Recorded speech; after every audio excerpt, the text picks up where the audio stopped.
கிறிஸ்துவுக்குள் அன்பான சகோதர சகோதரிகளே, ஆண்டவராக இயேசுவின் நாமத்தில் மீண்டும் உங்களை அன்போடு வாழ்த்துகிறேன்.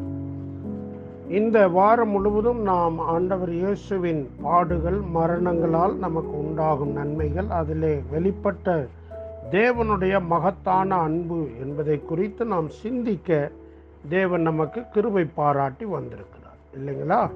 இப்பொழுது அவர் தம்முடைய மரணத்தையும் இயேசு ருசி பார்த்தார். அதாவது பிலிப்பியர் 2ஆம் அதிகாரத்தில் தம்முடைய மரண பரியந்தம் அவர் கீழ்ப்படிந்தவராகி தம்மை தாமே தாழ்த்தினார் என்று அப்போஸ்தலனாகிய பவுல் எழுதுகிறதை பார்க்கிறோம். எபிரேயர் 2ஆம் அதிகாரம் 9வது வசனம், தேவனுடைய கிருபையினால் ஒவ்வொருவருக்காகவும் மரணத்தை ருசி பார்க்கும்படிக்கு தேவ தூதரிலும் சற்று சிறியவர் ஆக்கப்பட்டிருந்த இயேசு மரணத்தை உத்தரித்தது நிமித்தம் என்று சொல்லி பார்க்கிறோம்.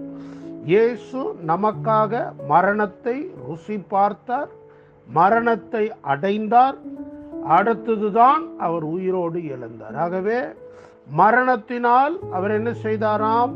மரண பயத்திலே அடிமைப்பட்டவர்களை விடுதலை ஆக்குகிறார் என்று அதே எபிரேயர் 2ஆம் அதிகாரத்தில் 15ஆம் வசனத்தில் பார்க்கிறோம்.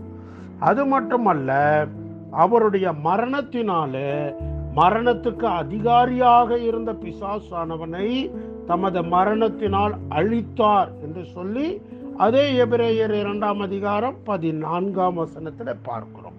பாருங்கள் பிரியமானவர்களே, ஆண்டவர் இயேசு மரண பரியந்தம், அதாவது சாகர வரைக்கும் பிதாவுடைய சித்தத்தை செய்தார், பிதாவுக்கு கீழ்ப்படிந்து இருந்தார், மரணத்தை நமக்காக ருசி பார்த்தார், மரணத்தை ஏற்றுக்கொண்டார், மரித்த பின்பு 3 நாள் கழித்து அவர் உயிரோடு எழுந்தார். இப்படி மரணத்தை அவர் ஏற்றுக்கிட்டதுனால பிதாவானவர் அவருக்கு மகிமையும் கனத்தையும் கொடுத்து முடிசூட்டினார் என்று சொல்லி பார்க்கிறோம்.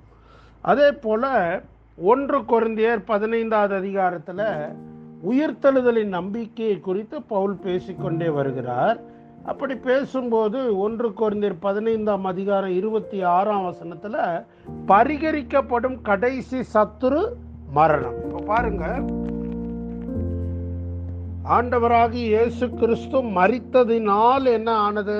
மரணத்தை ருசி பார்த்ததுனால நம்மளை மரண பயத்திலிருந்து விடுதலையாக்குறாரு, பிசாசை அழிச்சிட்டார். ஆனால் உயிரோடு எழுந்ததுனால மரணம் ஜெயமாக விழுங்கப்பட்டது என்று 54ஆம் வசனத்தில், 26ஆம் வசனத்தில் பரிகரிக்கப்படும் கடைசி சத்துரு மரணம். இப்போ பார்த்தீங்கன்னா ஆண்டவராகிய இயேசு கிறிஸ்து இப்படி மரணத்தையும் முறியடிச்சிட்டார். அதனால தான் 1 கொரிந்தியர் 15ல் 55, 56, மரணமே உன் கூர் எங்கே, பாதாளமே உன் ஜெயம் எங்கே, மரணத்தின் கூர் பாவம், பாவத்தின் பலன் நியாயப்பிரமாணம், நம்முடைய கர்த்தராகிய இயேசு கிறிஸ்துவினாலே நமக்கு ஜெயம் கொடுக்கிற தேவனுக்கு ஸ்தோத்திரம் என்று சொல்லி பார்க்கிறோம். பிரியமானவர்களே, ஒரு நாட்டுக்காக ஒரு கிரிக்கெட் டீம் போய் விளையாடுறாங்க, இல்லை ஒரு குறிப்பிட்ட அத்லட் போய் விளையாடுறாங்க. விளையாடும் போது அவர் பெறுகிற அந்த வெற்றியை அந்த நாட்டில் உள்ள தலைவர்கள் முதற்கொண்டு சாதாரண குடிமக்கள் வரைக்கும் எல்லாருமே கொண்டாடுறாங்க. இப்போ கூட விராட் கோலி என்ற கிரிக்கெட் வீரருடைய வெற்றியை கொண்டாடிட்டு இருக்கிறாங்க. அதுபோல் ஒவ்வொரு நாட்டிலையும் அந்த விளையாட்டு அவங்க சார்பில், அந்த நாட்டின் சார்பில் விளையாடும் போது அந்த வெற்றியை எல்லாருமே பங்கு, அதாவது அதை தங்களுடைய தான் நினைக்கிறாங்க. ஆனால் அதனால் தனிப்பட்ட முறையில் யாருக்குமே பலன் இல்லை. ஆனால் இயேசு பெற்ற அந்த வெற்றியை நாம் விசுவாசித்து அங்கீகரித்து அவரை சார்ந்து கொண்டால் அந்த வெற்றி நம்முடையதாகும், நாமும் அவரோடு நித்தியமாய் வாழ்வோம். அப்படிப்பட்ட ஒரு நிஜமான வெற்றியிலே பங்கை தேவன் நமக்கு கொடுக்கிறார். அதனால தான் நம்ம என்ன பார்க்கிறோம்? விசேஷமாக வெளிப்படுத்தின விசேஷத்தில் 1ஆம் அதிகாரம் 18வது வசனம், மரித்தேன் ஆனாலும் இதோ சதா காலங்களிலும் உயிரோடு இருக்கிறேன், ஆமென், நான் மரணத்திற்கும் பாதாளத்திற்கும் உரிய திறவுகோள்களை உடையவராய் இருக்கிறேன். எப்படிப்பட்ட ஜெய முழக்கம் பார்த்தீங்களா? இந்த ஈஸ்டர் நாட்களிலே அல்லது லெந்து நாட்களை ஈஸ்டரோடு முடிப்போம்.